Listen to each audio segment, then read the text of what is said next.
Hey everyone, I'm Caleb Kiter and welcome to today's webinar, 3 challenges that limit your training engagement and what to do about them. If you came to the wrong webinar, now's your time to leave, but really we hope that you'll stay. I want to make sure that everyone can hear me before we get started, so if you wouldn't mind, use the chat box over on the side of GoToMeeting and just let me know if you can hear me okay.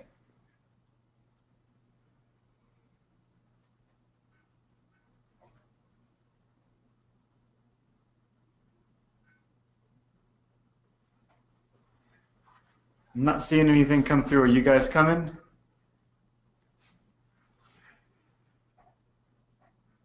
There we go. Okay. Now we know that you can hear me. Great. So after today's webinar, we're going to send out a quick... Here at Unboxed, we like coffee. So if you're one of the first 10 people to respond to this survey, we're going to let you enjoy a cup of coffee on us. So look for that survey link. It's going to come your way. And thanks in advance for that. I'm going to go ahead and introduce our 2 awesome facilitators for this webinar, Rick Lloyd and David Williamson. Hello. Hey. Rick Lloyd is our VP of Sales and Client Services here at Unboxed. Rick makes sure that both our clients and our potential clients have a great experience working with us. He helps us recommend the best learning solution to meet their needs. His resume includes sales rep, trainer, manager, and board member, among many other things. Rick, give us one fun fact about yourself. Sure. Fun fact. For Father's Day, I binged the miniseries Band of Brothers. And unlike the photo that's up there, I do not like doing push-ups, by the way. So let's move on. Nice. Thanks, Rick. The other facilitator that you're going to be hearing from today, his name is David Williamson. David is the Director of Content Strategy here at Unboxed. So he leads that wordsmithing team. They help our clients modernize their training with curriculum strategy work, live action micro-learning videos, clever bite-sized animations, and a whole lot more. David holds an MFA in creative writing. He's helped countless team members here grow their skills. He loves helping our clients challenge their status quo too. So David, what is your one fun fact? I have one fun fact. I've heard people say that I have an overdeveloped sense of humor, but I don't know if that's a joke. I don't get it. Well, hopefully you can put that to some good use today during this webinar. No pressure. Right. We're speaking to you today from our Unboxed headquarters. We're located in Richmond, Virginia. We're a boutique training company, and we're pretty darn passionate about what we do. We specialize in short, personalized, engaging training that gets results. And here's a couple of things that make us different. We really understand how to bring together great content and great technology. That way learners have an entire ecosystem that they need to grow their skills and deliver an awesome customer experience. So once again, thanks for joining us today. I'm going to go ahead and hand things over to Rick. Thanks, Caleb. So last month we spent some time in Atlanta for the ATD 2017 conference. And we talked to so many great people in our industry and while they were there. And we got into a conversation. We asked a lot of people we met, about their top training challenges. And hands down, the big theme that we heard was engagement. Engagement came up a lot, something that's challenging not only during training, but also before, during, and after. So so that's why we decided to host this webinar, to hopefully help in some way solve a few problems, right, David? That's right. So we've put together a lot of tactics to share with you. And whether you're the person responsible for the success of training programs at your organization, if you're a change agent or an instructional designer, by the end of this webinar, you'll have some new tools, hopefully, to help your training generate meaningful change. So, David, one of the biggest takeaways from ATD is what we're calling engagement challenge number 1, getting leaders aligned and invested. That's right. So one person in Atlanta told me, if stakeholders do not champion my training program, my work is meaningless. And I heard similar things from other people too. So David, what do you think about that statement? Do you agree? Yes, I definitely agree. Hopefully that's obvious. I was just talking about this with one of my colleagues here. And this one time she was asked to put together a huge training strategy for an organization that we work with. And so she went on a ton of ride-alongs. She took weeks to review all of the current training make recommendations, and conduct a gap analysis. She put together an executive summary for leadership, and basically just put all this thought into what was going to be a pretty awesome program, only to find out that there wasn't actually any budget to fulfill the request. The stakeholders essentially weren't aligned. So before our webinar today, we sent out a survey and we asked this question: why do you think getting leaders invested in the training programs at your organization is so hard or so difficult? And we invited people to select all the options that applied, and here's how everybody responded. So 78% said that our leaders are just extremely busy responding to demands of running the business. 22% said training is not strategic priority for their leadership. 33% said a lack of focus is to blame and dedication to training is basically a hit or miss. 11% blame failure of past training programs that demonstrated ROI. You know, we also heard leadership often cost and staff bandwidth. You know, leadership often has cost and staff bandwidth concerns. And companies actually have a joint issue. Leaders aren't invested because they're focused on the demands of running the business and because the training just isn't a strategic priority. Ouch. Yeah. So audience, we wanted to you know, get your feedback on this as well. So what do you think? Do you have anything else that you would add? Go ahead and shout them out using your chat box. It's really nice to see all these folks participating in today's webinar. That's awesome. Thanks for listening along, and hopefully you guys will participate.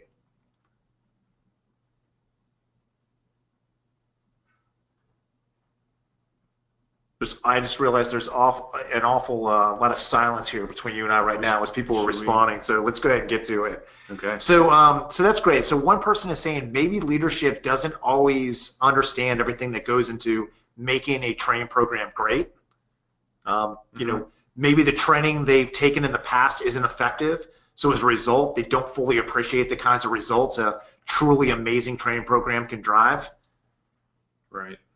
Okay, and thanks. Here's another great comment. This person is kind of owning it, saying maybe the problem is training designers don't actually know the best way to engage with leadership. Training designers just aren't aware of the best ways to get on leaders' calendars. Yeah, I'm seeing that, you know, people are hired so others don't have to deal with it. There's a lack of focus and time management for prioritization. Yeah, sometimes it's easy to feel like we're fighting an uphill battle here.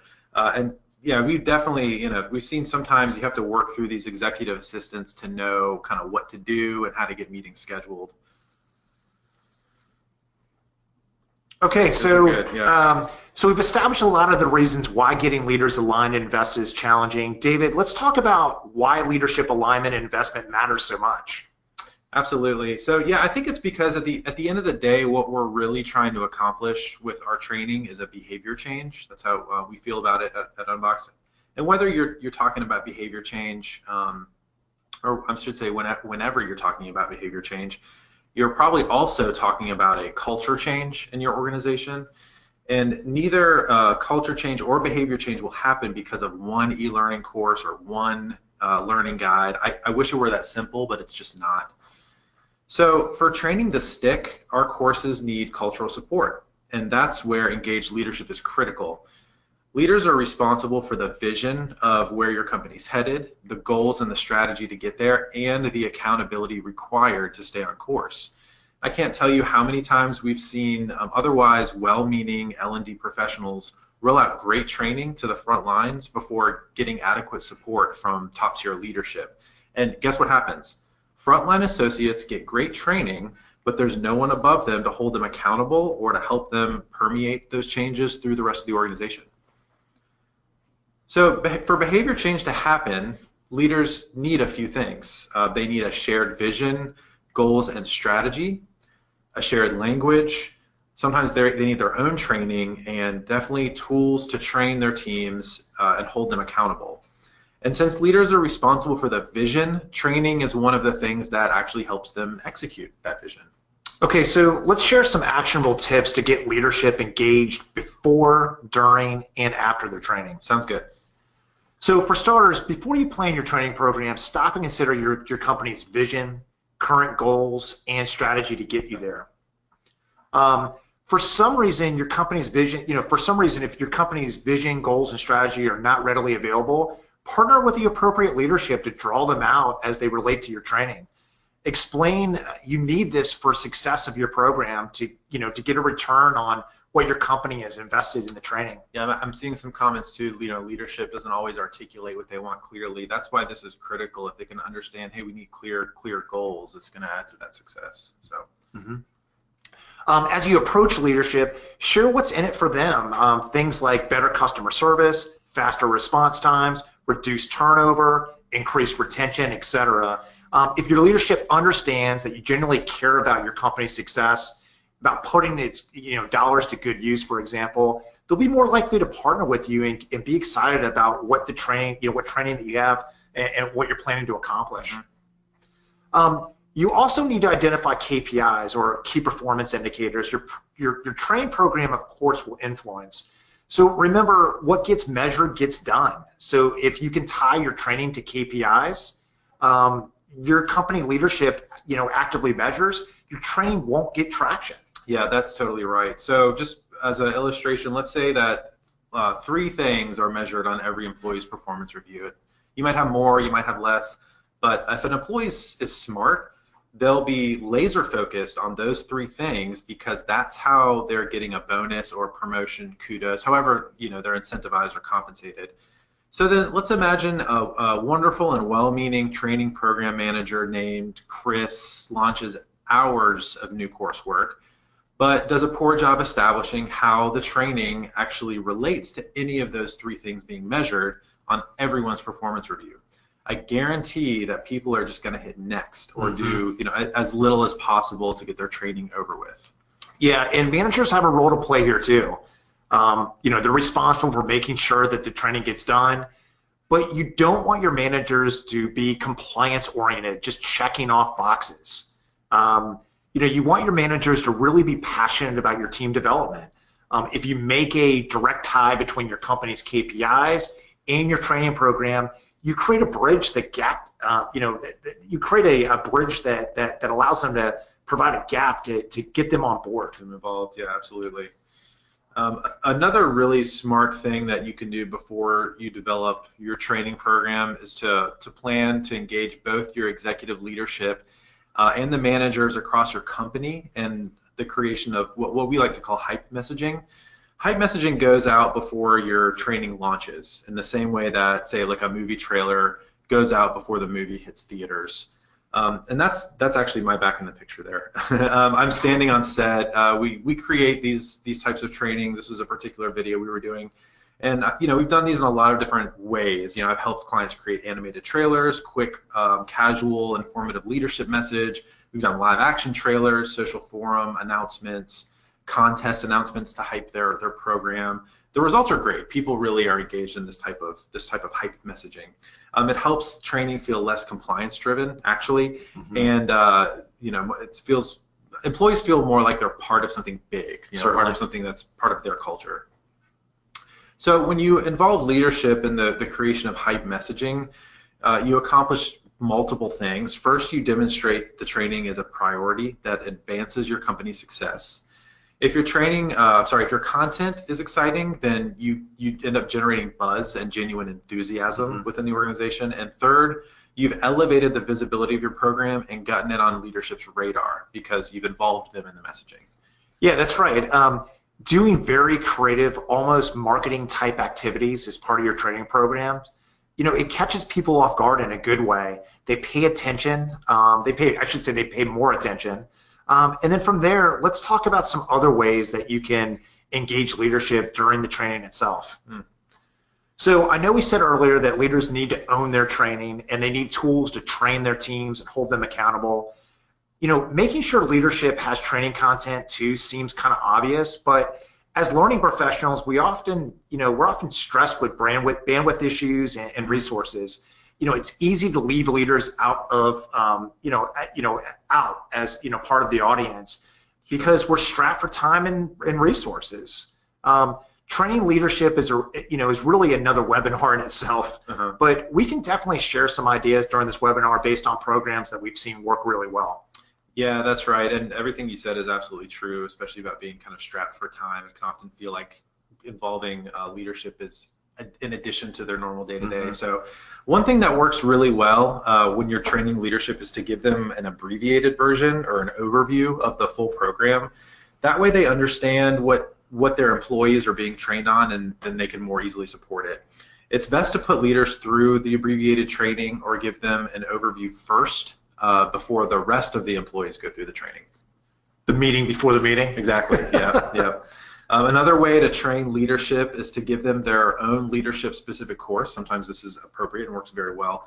For example, if you're teaching employees customer service behaviors, teach your leaders how to empower their employees to embrace those new standards and how to reinforce those behaviors every day. And the third tactic here is to create leadership support tools that fit directly into their existing day-to-day rhythms, so doesn't feel like something extra or in addition to what they do on a day-to-day basis. So, for example, several of our clients have daily or weekly huddles or touch points with their teams, and these huddles are a great way to provide training on key behaviors and skills. So we equip managers with those huddle resources, and we know that they're time starved, so we can work within their constraints. And then some of our clients who have teams that are geographically dispersed use webinars, kind of like we're doing here, and virtual instructor-led training to connect with everyone, or to connect everyone to provide content that makes it easy for learners to facilitate. So bottom line, as learning professionals, we have to really get to know our leaders' lives and what works well for them. Absolutely. It's really about having empathy and understanding their day-to-day challenges. And with that, we can actually pivot for a moment and go to our engagement challenge number 2, because it's actually related. Don't worry, we'll come back to post-training tactics when we talk about our third engagement challenge. So engagement challenge number 2 is engaging key subject matter experts, or SMEs or SMEs, to create content that scales. And as a reminder for folks who just jumped in, challenge number 1 was getting leaders aligned and invested in your training. If you missed anything, we'll be making this recording available, so no worries. So Rick, what are some of the things that you heard at the ATD conference about this challenge of engaging key SMEs? What do you say? Do you say, I say SMEs. I know sometimes you say SMEs. I've heard both, but yeah. I think SMEs is right. It reminds me of Captain Hook. There's that SME character. Anyway. SMEs. Yeah, so, oh my gosh, yes. I mean, so this is a major pain point for a lot of people, and it's something that's really important for all of us to be aware of. So let's look at this from the L&D perspective. Sometimes what's happening is you're getting these newer, less seasoned instructional designers, and they're tasked with pulling content from maybe like an old grizzly veteran, SME like me. So I've heard so many instructional designers and program managers say, I have this one SME who is a complete and utter challenge. Absolutely, yes. Or maybe they've actually said some other words. Different words, but sure. So it's a common problem for a lot of training teams. Yeah, and then there's also the SMEs perspective. They're really busy. It's a lot that's being asked of them. It's also something that's being asked of them on top of their normal day-to-day. And they're saying things like, "Hey, just tell me when I'm presenting, and I'll present it." Or, they just want to show up and give a talk, but they don't want anything to be scripted, so they kind of want to ad-lib everything, which can be risky. Yeah, and then from an L&D perspective, content needs to be scalable. Trainers need to be able to provide that effective knowledge transfer, and sometimes SMEs aren't great facilitators. There's a lot of tension here, and mutual respect is critical. So here's what we learned when we actually surveyed some folks. So 71% of our respondents said that they regularly rely on a difficult SME or subject matter expert to create their content. A little less than a third of our respondents have it easier.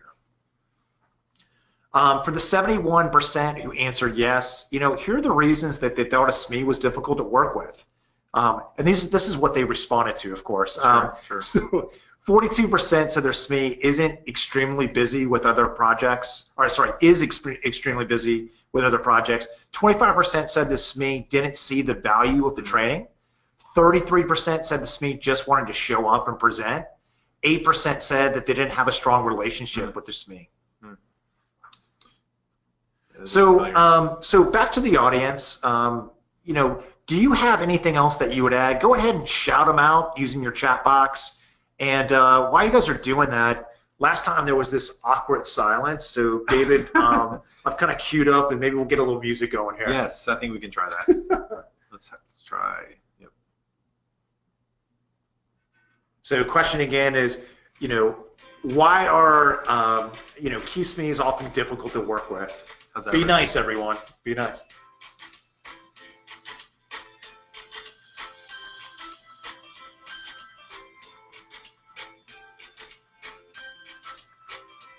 You like this tune, Rick? Like this jam? Who is this? This is a little band I have that it's a little weekend project. Just kidding. I can't play an instrument to save my life. Yeah, thanks, Matt, for chipping in. Yeah, so don't have time to dedicate to the project. Absolutely. Yeah, so that's good. So one thing we heard from our survey was that SMEs are often too close to their content, and they seem to have trouble understanding the learner's perspective.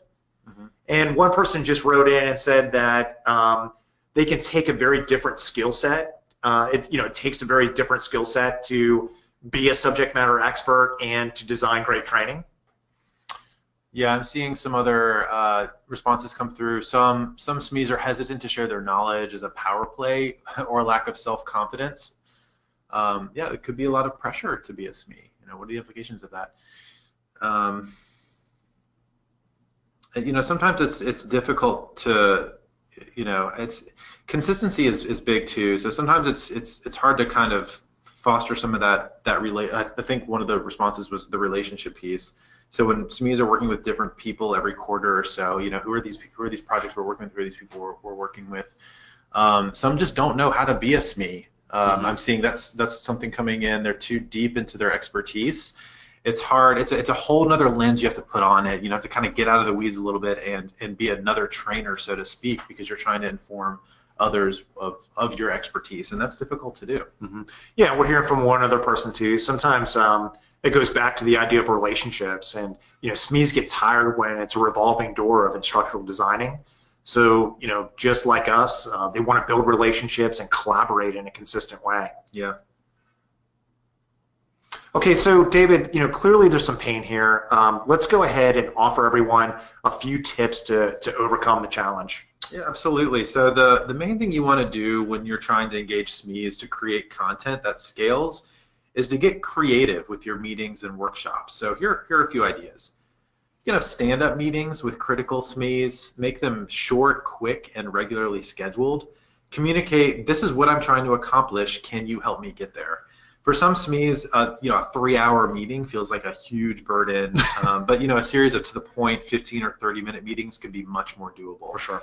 Yeah, you can also have no technology meetings where you eliminate distractions for both parties, focusing on listening, and just use a pen and a paper to record anything that's mission critical, where you eliminate a lot of distractions. And then here's kind of a similar idea. You can have walking meetings. Everyone needs to take stretch breaks, and you can listen to your SMEs and take notes, or you can bring a recorder and capture the conversation. Using a recorder actually works well for a lot of people on my team. We do this often. Yeah, and finally we have the good old lunch and learn. Bring your SME to lunch or go out to lunch together. If you're at a restaurant, use that time that you're waiting to get your food to ask questions and take some notes. Okay, so what about the audience here? What about you guys? So I'd love to take another quick poll here and see if you have any other good ideas that you'd like to share. So again, we're talking about what are other ways you've been able to engage key SMEs to create content that scales. Should we try another song, or should we skip it this time? Yeah, let's. So while everybody's responding here, is here's some ideas about how to engage your key SMEs from the survey that we heard. So, you can add their name to the footer or add their picture to the content. You can offer fun rewards and show your appreciation with public kudos. You can send SMEs an agenda, include the high-level questions and the assumptions prior to the meeting. This shows your SME the meeting that you're inviting them, has strong intent, and that you won't be a waste of their time. Mm-hmm. You can also put them in more rotational positions, so there's shared accountability for the overall success. Okay, so looks like thanks you guys so much for chipping into this webinar. Lots of great feedback here. Lots of great ideas, everyone. So we're saying, shadowing their workspace. I think we've got someone seconding incentives, so meals, gifts, or meals and gift cards. Just let them know that they're appreciated. Ask them to teach you what they know and take note. That kind of empowers them. That's a great idea. Lets them know that they're the expert. You're there to learn from them, and help them feel prepared. That's a great one. Maybe they've had a bad past experience with a project or a lead instructional designer, whomever's starting the project. Yeah, those are good. Okay, perfect. So engagement challenge number 3 here is following up with learners effectively, even multi-generationally. I thought this was a really interesting challenge, and I love it because it means people are thinking about their training programs holistically. They know following up is important and it helps boost retention. They just don't always know how to do it. Yeah, I completely agree. This is a great, interesting challenge. So here's some things that we wanted to share about effective follow-up based on our experience. So for effective follow-up, it actually starts long before your training launches, interestingly enough. So to follow up effectively, you need to include follow-up reinforcement activities as part of your overall training plan. It's not an afterthought. So too often it is an afterthought or something that we create out of desperation or necessity because our retention scores, our quality scores are so low. We need to kind of pull up and think of something quick. But you've heard the research on the forgetting curve, right? Have you heard this? It says that within 1 hour you will have forgotten an average of 50% of the information that we're saying right now. So the information Rick, you and I are sharing right now, within an hour, these guys will forget 50%. Within 24 hours. It's a very good. Yeah, exactly. Within 24 hours, you'll have forgotten 70% of new information we've taught you, and then within a week, 90% of this whole webinar will just be gone out the door. Again, don't worry, we're recording this, but the forgetting curve research demonstrates the critical importance of reinforcement activities. It's real. So make sure you include follow-up as part of a proactive and intentional part of your training strategy. So we've come up with a few ways that you can do that. So one, you can host an ongoing series of webinars that launch after your learners have completed their training courses. One thing that can work surprisingly well with a low level of effort is just letting the webinar format be an open Q&A. An open Q&A format can provide a really nice town hall feel and allows you to really meet your learners' needs in the moment. And if you want to implement this, plan to have your SMEs and leaders there participating too, so they can answer questions. And like we talked about earlier, you can create content for follow-up huddles or touch points. Some of our clients do this really well, and they plan huddles months in advance to ensure their training programs stick. So we also want to bring leadership back up here, because leadership support, that cultural and accountability piece is critical when it comes to effective follow-up. So make sure that you involve leadership in a consistent observation and empowerment activities. I read an awesome quote recently that said, the primary concern of leadership should be empowerment, not supervision. As learning professionals, we can support this mindset by providing managers with the right tools.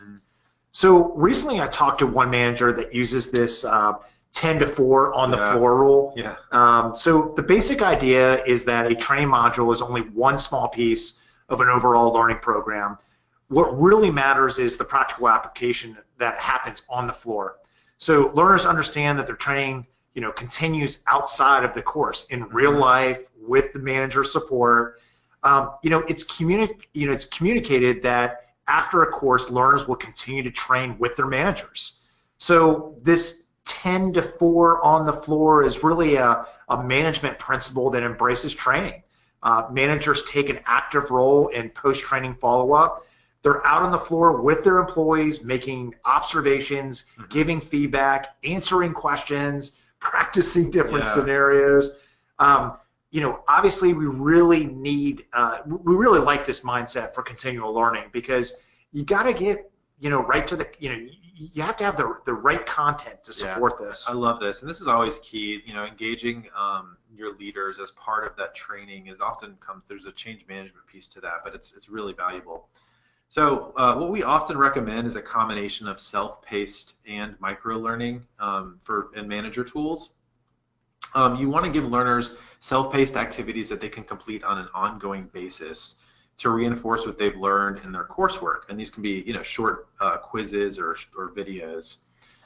We love micro-learning for this very purpose. It's a quick, effective way to keep knowledge, skills, and behaviors kind of like top of mind and reinforce the ultimate goals of your program.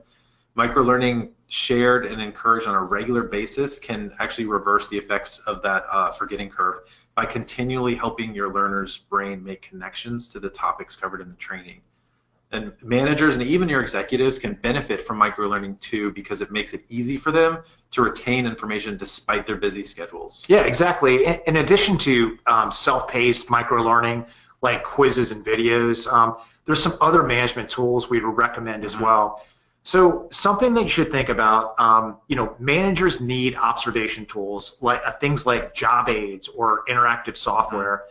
You know, for example, if you're working on a sales training program, your sales managers are probably going to need a job aid that will help them evaluate their sales reps during ride-alongs, for example. Or, you know, the job aid would capture things like, you know, the sales or the service behaviors, you know, what sales and service behaviors to look for, and it should make giving feedback afterwards easier.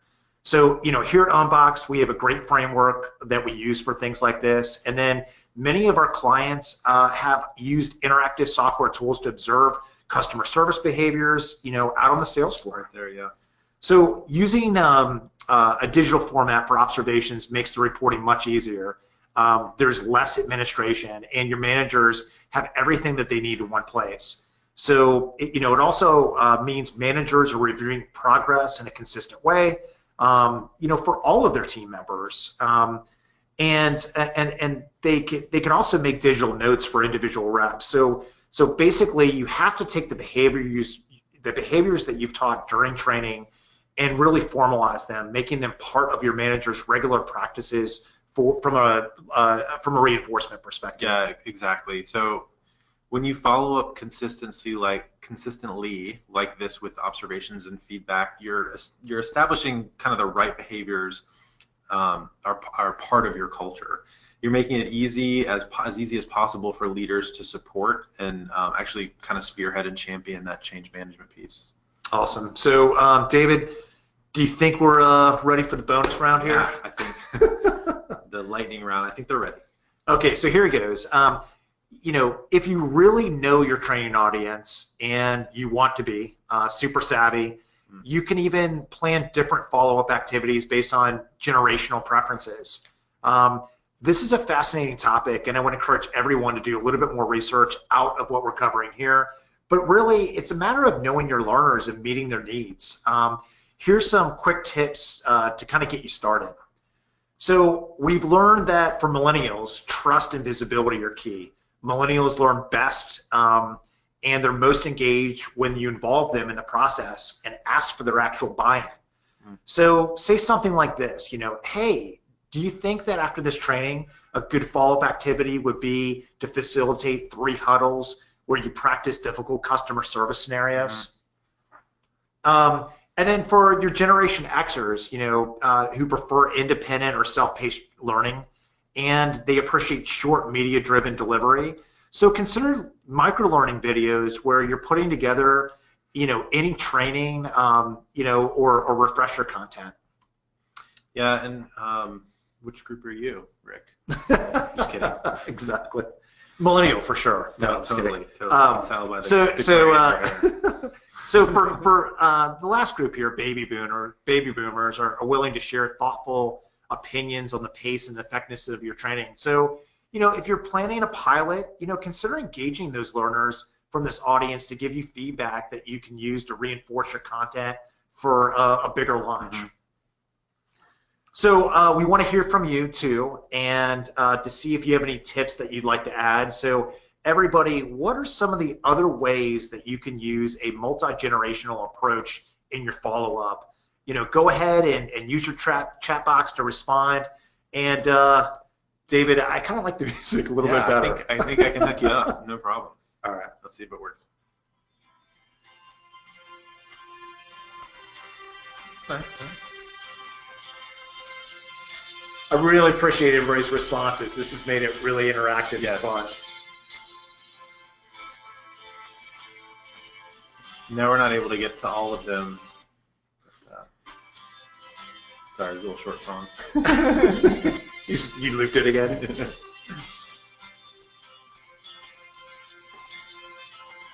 Okay, perfect. So one person just shared that they've seen great response, in particular from millennials, when they send quick training using apps, on their phones, for example. So, this can be as simple as a one quiz question, or in my opinion, it's okay to send, this group like a motivational quote that ties back to their training.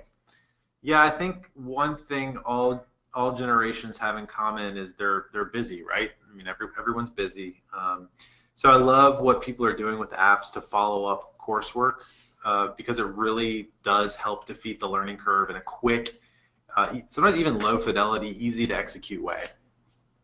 Yeah, and Lauren, thanks for chipping in here. So a printable job aid that's emailed, as opposed to an app, for sure. So less time to build, for sure. Yeah.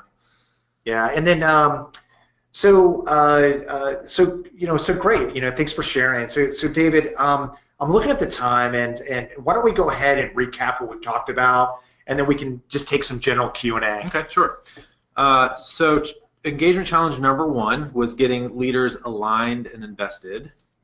So before your training, stop and consider your company's vision, current goals, and tactics. Identify the KPIs your training will influence, and remember what gets measured gets done. And I saw there was a comment up there about measurable objectives. That's key to effective KPIs, is that they're measurable, and involve leadership in creating hype messaging. Make sure that leadership has training too. Speaking of leadership, give them an abbreviated overview of the training, or give them leadership specific courses, and create support tools that will actually fit in their day-to-day. So engagement challenge number 2 was engaging key SMEs to create content that scales. And to overcome that challenge, get creative with your meetings and your workshops. Have stand-up meetings, have no technology meetings, have walking meetings. Love the walking meetings. Yeah, the lunch and learns are good. Mm-hmm. And engagement challenge number 3 was following up with learners effectively, even multi-generationally. So to overcome this challenge, before you create any training, make sure to include follow-up as part of your strategy, not just an afterthought. Plan to host webinars. Think about follow-up huddles you can do. Plan to involve leadership in consistent ownership and empowerment activities, and provide both self-paced learning in addition to manager tools for that follow-up piece. And just like we talked about, if you want to take your follow-up to like the Jedi level, embrace generational preferences. This is key. So for millennials, trust and visibility are important, so engage them during planning. Gen Xers respond well to self-paced training, such as micro-learning videos, and baby boomers will share thoughtful feedback on the pace and the effectiveness of your training. Perfect. So thanks so much, David. Absolutely. So I'm going to open this up for just some Q&A. But before we do that, remember, we want your feedback. We'll be sending out a feedback survey link soon. The first 10 respondents I'm buying them a cup of coffee here from Starbucks. So that'll get some quick responses. But so before we open this up for Q&A, I want to remind everyone that we're total training nerds here at Unboxed, and if you want to see a demo, please reach out to us using the contact information that you see on the screen. Also, we'd love to have you in our ecosystem. So sign up for our newsletter or blog, and if you follow that link, you can also browse to some of our downloads of weekly insights. We'll also be sending out a recording, like you mentioned before, of via email of this webinar. So let's go ahead and kick off a little Q&A. Does anybody have any questions? What we've talked about today? Go ahead and use your chat option, and David. Music man. Yeah, please. Okay, sure. One more time. All right, I'm gonna ace it this time. All right, we'll give everybody just a minute or so to respond.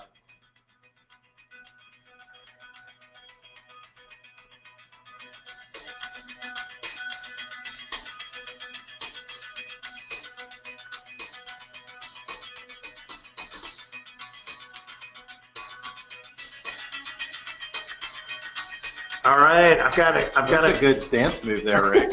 Sorry, y'all can't see. He's got a little neck popping thing happening. I get excited sometimes. Your daughters enjoy you doing that? Yes. Yeah, I'm sure they do. For those listeners, I have 3 dance. I'm a dance dad, so I have 3 daughters that all dance. But so David. Okay, so one of our participants is asking, which follow-up activities that we use the most often to help overcome, the forgetting curve and keeping learning going. Yeah, that's a good question. I don't want to sound like a broken record, but huddles and micro-learning videos, huddles and short videos. It's perfectly fine to have learners watch a snippet or an excerpt from a video they've already seen that is maybe part of their training in order to keep practicing those relevant skills. When you're talking about effective follow-up, you don't have to reinvent the wheel. In fact, repetition is actually much more helpful. In fact, if repetition sounds like a bad word, it's not, by the way. Think about it in terms of really reinforcement. Mm-hmm. Yeah. Someone asked, I'm struggling to get leaders engaged because it's a challenge to measure training effectiveness and have a compelling ROI conversation. I have completion data, but not much else. What would you recommend? Yeah, so measure training effectiveness. I think Rick, I'm gonna go back to honing in on those KPIs, those key performance indicators for your audience. I think one thing to do is just move beyond those completion rates. They don't tell you anything other than who took the course. That's about it. So it depends on your industry, but your key performance indicators or those measurable learning objectives can be things like CSAT or customer satisfaction scores can be part of it.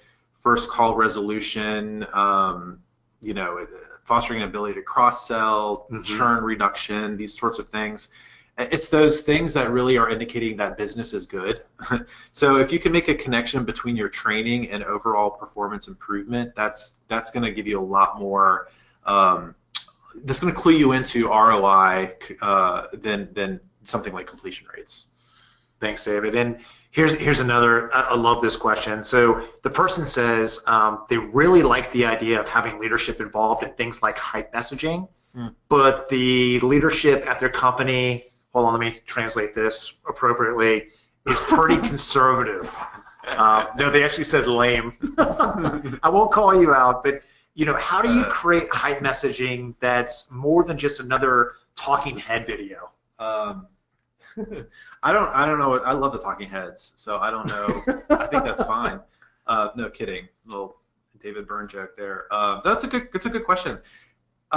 It's not uncommon. Also, you can work with a project team, and they're really, they're fun, they're engaging. But when you get to really high level leadership, these are the people that are face of the company, and it's not lame really so much as it is just protecting brand and things like that. So some of the things that have worked well for us is to keep messaging very brief. We have done videos where we layer in like a lot of B-roll footage to add movement and interest, so we're not just kind of staring at that talking head.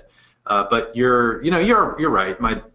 My joke aside, talking head videos can be very boring sometimes, but it's just as important to hear from key leaders as it is to see them. So don't, I would say don't feel like you need to use just kind of one shot of them on camera. Hype messaging doesn't even need to show leadership per se. It might be just as helpful to, it might be enough to kind of just involve them in the design or the script reviews, or have them help write the script so your messaging is on. The points to just involve your leaders. If you can involve your leaders, you check success. That's great.